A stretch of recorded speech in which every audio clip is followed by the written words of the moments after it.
двері тихо, небіжчики сплять, і музика тихо їм грає.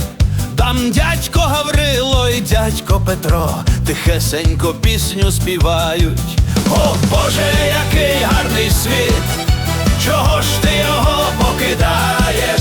Там сидять горілку, там сидять вино, а пивом лише запивають. Десь клацнули зуби, десь клякнув кістяк, тихенько відкрилась могила.